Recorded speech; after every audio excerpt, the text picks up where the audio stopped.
पितृपक्ष दिनों के बारे में भगवान बुद्ध ने क्या कहा है? यह विषय अत्यंत रोचक और गहन है क्योंकि बौद्ध धर्म और वैदिक परंपरा दोनों में पितृपक्ष यानी पूर्वजों की स्मृति व श्रद्धा से जुड़ी मान्यताएं अलग अलग ढंग से सामने आती हैं। वैदिक धर्म में पितरों को तर्पण, श्राद्ध और दान से तृप्त करने की परंपरा है। वहीं बुद्ध ने इस विषय पर एक नए दृष्टिकोण से विचार रखा। उन्होंने कर्म, करुणा और जीवित माता पिता की सेवा को ही सच्चा पितृऋण चुकाना माना। मैं ये लेख विस्तृत, अध्यायबद्ध और शोधपरक शैली में प्रस्तुत कर रहा हूँ। पितृपक्ष दिनों के बारे में भगवान बुद्ध की शिक्षाएं। भूमिका भारतीय संस्कृति में पितृपक्ष का विशेष महत्व है। ये काल हर वर्ष भाद्रपद शुक्ल पूर्णिमा से आश्विन अमावस्या तक 15 दिनों का होता है। इसे श्राद्ध पक्ष भी कहते हैं। इन दिनों में लोग अपने पितरों का स्मरण कर तर्पण, पिंडदान, भोजन और दान पुण्य करते हैं। यह विश्वास है कि इससे पितर संतुष्ट होते हैं और आशीर्वाद देते हैं।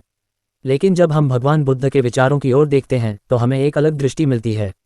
बुद्ध ने प्रत्यक्ष रूप से श्राद्ध और पिंडदान को अनिवार्य नहीं बताया, बल्कि उन्होंने ये सिखाया कि सच्ची श्रद्धांजलि अपने जीवित माता पिता और बुजुर्गों की सेवा करना है। प्रथम अध्याय, वैदिक परंपरा और पितृपक्ष। 1.1 पितृपक्ष की उत्पत्ति। पितृपक्ष की परंपरा वैदिक काल से चली आ रही है। ऋग्वेद और यजुर्वेद में पितरों के लिए यज्ञ और तर्पण का उल्लेख है।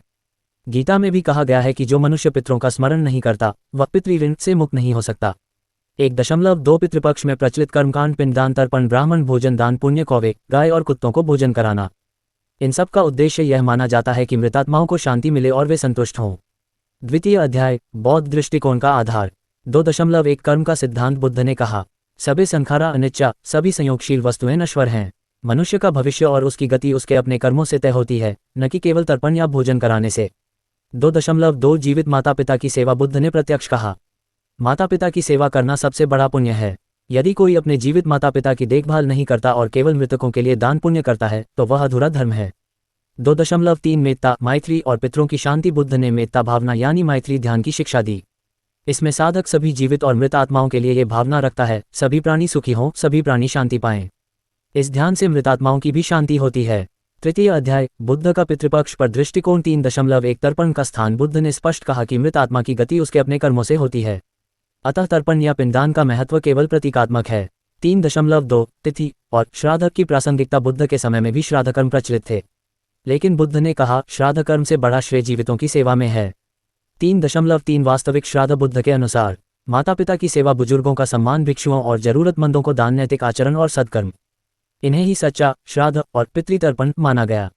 चतुर्थ अध्याय, जातक कथाओं में पितृ सेवा। 4.1 जातक कथाओं में पितृ सेवा। 4.1 माता पिता की सेवा का उदाहरण। एक जातक कथा में बुद्ध अपने पूर्वजन्म में एक युवक होते हैं। वे अपने अंधे माता पिता की सेवा के लिए अपना पूरा जीवन अर्पित करते हैं। 4.2 श्राद्ध से अधिक मूल्यवान सेवा। दूसरे जातक में एक पुत्र मृत माता पिता के लिए पिंडदान करता है, लेकिन जीवित सास ससुर की उपेक्षा करता है। बुद्ध सिखाते हैं कि यह आचरण अधूरा है। पंचम अध्याय, पितृपक्ष और सामाजिक दृष्टि। 5.1 बुद्ध का सुधारात्मक दृष्टिकोण। बुद्ध ने सामाजिक कुरीतियों और अंधविश्वासों का विरोध किया। उनका उद्देश्य ये था कि लोग केवल कर्मकांड में न उलझें, बल्कि वास्तविक धर्म का पालन करें। 5.2 जीवितों के प्रति दायित्व। उन्होंने कहा, यदि तुम अपने पितरों का सम्मान करना चाहते हो तो पहले अपने माता पिता और गुरु की सेवा करो। 5.3 दान और पुण्य की दिशा। पितृपक्ष के दान को उन्होंने समाज हित में मोड़ने की प्रेरणा दी, जैसे भिक्षुओं को भोजन देना, गरीबों की सहायता करना, शिक्षा और स्वास्थ्य में योगदान देना। षष्ठ अध्याय, आज की प्रासंगिकता। 6.1 कर्मकांड बनाम सेवा। आज पितृपक्ष के अवसर पर कई लोग केवल कर्मकांड करते हैं, लेकिन अपने बुजुर्गों को अनदेखा कर देते हैं। बुद्ध की शिक्षा हमें याद दिलाती है कि वास्तविक धर्म सेवा और करुणा है। 6.2 पर्यावरण और पितृपक्ष। बुद्ध के विचारों के अनुरूप यदि हम पेड़ लगाएं, जल स्रोत बचाएं और जीवों की रक्षा करें तो ये भी हमारे पितरों के लिए सच्ची श्रद्धांजलि होगी। 6.3 आधुनिक समाज के लिए संदेश। अनावश्यक आडंबर से बचें, दान पुण्य को समाज कल्याण में लगाएं, माता पिता और बुजुर्गों की सेवा करें, ध्यान और प्रार्थना से सभी जीवित व मृत आत्माओं की शांति की कामना करें। निष्कर्ष, भगवान बुद्ध ने पितृपक्ष और पितरों की श्रद्धा को कर्मकांड तक सीमित न मानकर एक व्यापक नैतिक और सामाजिक मूल्य का रूप दिया। उन्होंने कहा कि 1 मृत आत्माओं की शांति उनके कर्म और हमारी करुणा पर निर्भर करती है। 2 जीवित माता पिता की सेवा करना ही सबसे बड़ा पुण्य और वास्तविक श्राद्ध है। 3 केवल भोजन या पिंडदान करने से नहीं, बल्कि सत्कर्म, दान और सेवा से पितृऋण चुकता होता है। 4 पितृपक्ष का वास्तविक अर्थ है अपने अतीत को स्मरण करके वर्तमान में धर्मपूर्ण जीवन जीना। इस प्रकार बुद्ध की शिक्षाएं हमें ये समझाती हैं कि पितृपक्ष केवल पितरों को स्मरण करने का काल नहीं, बल्कि अपने कर्तव्यों और मानवीय दायित्वों को निभाने का अवसर है। पितृपक्ष दिनों के बारे में भगवान बुद्ध ने क्या कहा है? पितृपक्ष और भगवान बुद्ध की शिक्षाएं। विस्तृत आलेख। भूमिका भारतीय परंपरा में पितृपक्ष का विशेष महत्व है। वैदिक धर्मग्रंथों से लेकर महाभारत और पुराणों तक इस काल को मृत पूर्वजों की तृप्ति और स्मरण के रूप में मनाया जाता रहा है। यह विश्वास गहरा है कि पितृपक्ष में किया गया दान, तर्पण और श्राद्ध सीधे पितरों तक पहुंचता है। लेकिन जब हम बुद्ध की दृष्टि से इस विषय को देखते हैं तो परंपरागत कर्मकांड से हटकर एक बिल्कुल नया परिप्रेक्ष्य मिलता है।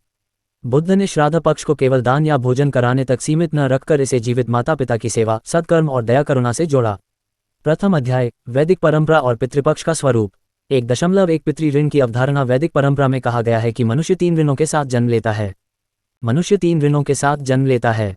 1. देव ऋण, देवताओं के प्रति। 2. ऋषि ऋण, ऋषियों गुरुओं के प्रति। 3. पितृ ऋण, माता पिता और पूर्वजों के प्रति। इन ऋणों को चुकाना प्रत्येक मानव का कर्तव्य माना गया। पितृ ऋण चुकाने के लिए श्राद्ध और तर्पण का विधान हुआ। 1.2 श्राद्ध पक्ष का महत्व। भाद्रपद पूर्णिमा से लेकर आश्विन अमावस्या तक 15 दिनों को पितृपक्ष कहते हैं। इस दौरान लोग जल से तर्पण, पिंडदान, ब्राह्मण भोजन, कौवों और गायों को अन्न खिलाना, दान करना, इन सब के द्वारा अपने पितरों की आत्मा की शांति की कामना करते हैं। द्वितीय अध्याय, बुद्ध का युग और प्रचलित परंपराएं। 2.1 बुद्धकालीन भारत। बुद्ध 563 पू 483 ई पू के समय में वैदिक यज्ञ और श्राद्ध कर्म व्यापक रूप से प्रचलित थे। समाज का बड़ा वर्ग मानता था कि केवल अनुष्ठान से मृत आत्मा की गति सुधर सकती है। 2.2 बुद्ध की प्रतिक्रिया। बुद्ध ने देखा कि लोग कर्मकांड में इतना उलझे हैं कि वर्तमान जीवन और जीवित कर्तव्यों की उपेक्षा कर देते हैं। इसलिए उन्होंने कहा, श्राद्ध केवल पिंड और तर्पण में नहीं है, बल्कि सच्चे कर्म और जीवित माता पिता की सेवा में है। तृतीय अध्याय, बुद्ध का पितृपक्ष पर दृष्टिकोण। 3.1 कर्म और गति बुद्ध का मुख्य सिद्धांत था। अतहि अत्तनो नाथो, अपना उद्धार स्वयं करो, अर्थात आत्मा चेतना की गति उसके कर्म से होती है, दूसरों के तर्पण से नहीं। इसलिए बुद्ध ने कहा कि श्राद्ध कर्म का मूल्य तभी है जब वह करुणा और दान से जुड़ा हो। 3.2 माता पिता की सेवा। सर्वोच्च श्राद्ध। पाली त्रिपिटक के सुत्त निपात और अंगुत्तर निकाय में बुद्ध ने कहा, माता पिता की सेवा करना ब्रह्म की सेवा करने के समान है। ये कथन बताता है कि जीवित माता पिता की देखभाल करना ही वास्तविक पितृतर्पण है। 3.3 दान और पुण्य का वास्तविक अर्थ। बुद्ध ने कहा कि दान का फल तभी श्रेष्ठ है जब वह जरूरतमंदों, भिक्षुओं और दरिद्रों को दिया जाए। यदि कोई व्यक्ति पितरों की स्मृति में भोजन कराता है तो उसका पुण्य समाज को मिलता है और उससे अप्रत्यक्ष रूप से पितर भी संतुष्ट होते हैं। चतुर्थ अध्याय, जातक कथाओं में पितृसेवा का महत्व। जातक कथाएं बौद्ध साहित्य का अमूल्य खजाना हैं। इनमें बुद्ध के अनेक पूर्वजन्मों की कथाएं हैं। 4.1 माता पिता की सेवा। जातक एक कथा में बुद्ध अपने पूर्वजन्म में एक युवक होते हैं। उनके माता पिता अंधे हो जाते हैं। वह युवक पूरी निष्ठा से उनका पालन पोषण करता है। बुद्ध ने इस कथा के माध्यम से कहा कि यही वास्तविक पितृभक्ति है। 4.2 असली और नकली श्राद्ध। दूसरे जातक में एक पुत्र मृत पिता के लिए श्राद्ध करता है लेकिन जीवित मां को अपमानित करता है। बुद्ध कहते हैं कि ऐसा श्राद्ध व्यर्थ है। पंचम अध्याय, पाली सूत्रों में श्राद्ध का संदर्भ। 5.1 तैर्णिक सूत्र, अंगुत्तर निकाय। बुद्ध ने कहा कि 3 प्रकार के लोग श्रेष्ठ हैं। 1.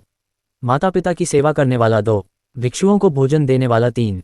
सत्य आचरण करने वाला। 5.2 तर्पण और पितृ शांति। बुद्ध ने स्वीकार किया कि दान और पुण्य का फल मृत आत्माओं को मिल सकता है, परंतु उन्होंने जोर दिया कि यह कर्म के अनुसार ही संभव है। षष्ठ अध्याय, पितृपक्ष और सामाजिक दृष्टि। 6.1 बुद्ध का सुधारात्मक दृष्टिकोण। बुद्ध ने समाज को कर्मकांड से हटाकर करुणा और सेवा की ओर मोड़ा। उन्होंने कहा, यदि तुम अपने पितरों को सम्मान देना चाहते हो तो पहले अपने माता पिता, गुरु और बुजुर्गों की सेवा करो। 6.2 दान को समाज हित में लगाना। बुद्ध ने अनुयायियों को प्रेरित किया कि पितरों की स्मृति में भोजन, वस्त्र और दान जरूरतमंदों को दो। इससे समाज को लाभ होगा और पितरों की स्मृति भी जीवित रहेगी। सप्तम अध्याय, आधुनिक दृष्टि से बुद्ध का संदेश।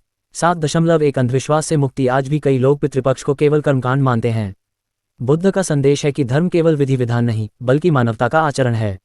7.2 पितृपक्ष और पर्यावरण। यदि हम पितृपक्ष में पेड़ लगाएं, जल स्रोतों की रक्षा करें और पशु पक्षियों को भोजन कराएं तो ये भी बुद्ध की शिक्षा के अनुरूप श्राद्ध है। 7.3 बुजुर्गों का सम्मान। आज की सबसे बड़ी समस्या है बुजुर्गों की उपेक्षा। बुद्ध की शिक्षा कहती है कि जीवित माता पिता और बुजुर्गों का आदर ही सबसे बड़ा पुण्य है। निष्कर्ष, भगवान बुद्ध ने पितृपक्ष और पितरों की श्रद्धा को कर्मकांड तक सीमित न रखकर एक मानवीय और सामाजिक धर्म का रूप दिया। उन्होंने सिखाया कि मृत आत्माओं की शांति उनके कर्म और हमारी करुणा पर निर्भर करती है। जीवित माता पिता की सेवा करना ही सबसे बड़ा पुण्य है। पितरों का सम्मान करने का सच्चा तरीका है। नमस्कार। ये जो मैंने नया वीडियो बनाया है जिसमें मैंने बताने की कोशिश किया बौद्ध भगवान पितृ दिनों के बारे में क्या कहते हैं। ये भी जानकारी आपको कैसी लगी? अच्छी लगी तो कमेंट कीजिए और खराब भी लगी तब भी कमेंट बॉक्स में मैसेज कीजिए और मेरे चैनल को फॉलो कीजिए, शेयर कीजिए और कोई टॉपिक पे वीडियो चाहिए उसकी भी जानकारी मैसेज बॉक्स में दीजिए। ओके, जय भीम।